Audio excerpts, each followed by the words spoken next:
तुमच्या computer skills upgrade करायच्या आहे? दिशा कम्प्युटर इन्स्टिट्यूट घेऊन आले आहेत महा डिस्काउंट ऑफर। आता कोणताही कोर्स करा फक्त 1800 रुपयांमध्ये। मोठा गाजावाजा करत आणि धूमधडाक्यात काळ्या खणीचं सुशोभीकरण करून या ठिकाणी आपण पाहू शकता या म्युझिक लाईट सिस्टीम या ठिकाणी बसवण्यात आली होती।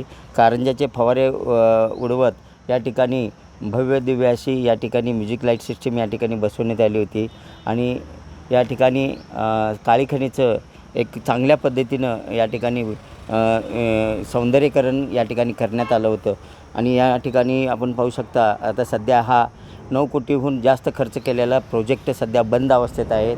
या ठिकाणी एकंदरीत पाहिलं तर सांगलीकरांना एक विरंगुळ्याचं ठिकाण म्हणून या काळ्याखणीकडे पाहिलं जातं आणि ही काळीखण 9 कोटीहून जास्त रुपये खर्च करून सांगली महापालिकेचे तत्कालीन आयुक्त सत्यम गांधी यांनी मोठ्या दिमागदार थाटामाटात आणि उद्घाटन करत या ठिकाणी या काळेखणीचं सुशोभीकरण केलं आणि येणाऱ्या सर्वसामान्य लोकांच्याकडनं या ठिकाणी 10 रुपये 20 रुपये 30 रुपये असं तिकीट आकारण्यात आलं होतं। मात्र काही दिवसापासून हा प्रकल्प आता बंद अवस्थेत आहे। या ठिकाणी असणाऱ्या ठेकेदाराला पैसे दिले नसल्यामुळं या ठिकाणी ठेकेदारानं हा प्रकल्प आता बंद केलेला आहे। परिणामी या ठिकाणी करोडो रुपये खर्च करून हा आता बंद अवस्थेत प्रोजेक्ट ठेवण्यात आलेला आहे।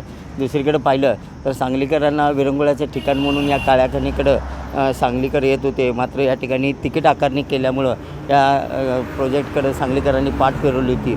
या ठिकाणी असणाऱ्या सर्वपक्षीय कृती समितीने सुद्धा या पाण्यातून जो फवारे उडतात आणि त्या फवाऱ्यातून नागरिकांना आरोग्याचा धोका निर्माण होतो आहे, त्यामुळं हा फवारा थोडासा पलीकडे घेऊन जावावा आणि पाणी शुद्ध करून या ठिकाणी कारंजे करण्यात यावेत आणि म्युझिक सिस्टीम बसवण्यात यावी अशी मागणी या ठिकाणी शंभूराज काटकर असतील, चव्हाण आर्किटेक्चर असतील अशा अनेकांच्या माध्यमातून या ठिकाणी करण्यात आली होती आणि त्यांनी विरोध केला होता या काळ्या खणीच्या प्रोजेक्टला। मात्र आता हा प्रोजेक्ट गेली कित्येक दिवस झालं बंद अवस्थेत आहेत। या ठिकाणी बसण्यासाठी आसन व्यवस्थासुद्धा नागरिकांच्यासाठी करण्यात आली होती।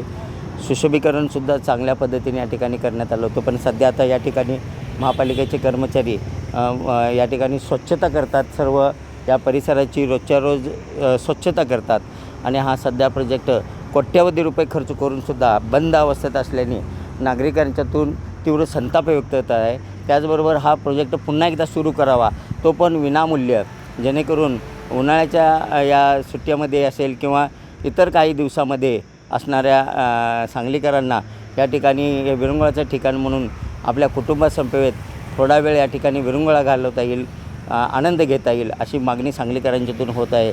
सांगली महापालिका प्रशासन, जिल्हा प्रशासन आणि राज्य सरकार या महत्त्वाकांक्षी प्रोजेक्टकडे काय करतं हे पाहणं महत्त्वाचं ठरणार आहे।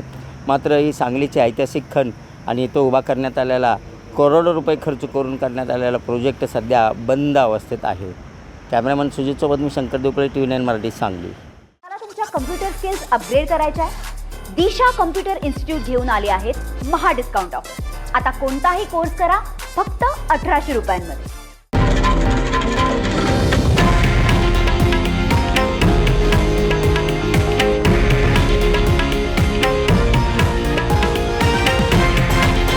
हे आहे देशातील नंबर 1 न्यूज नेटवर्क आणि आपण पाहत आहात TV9 मराठी, एकमेव।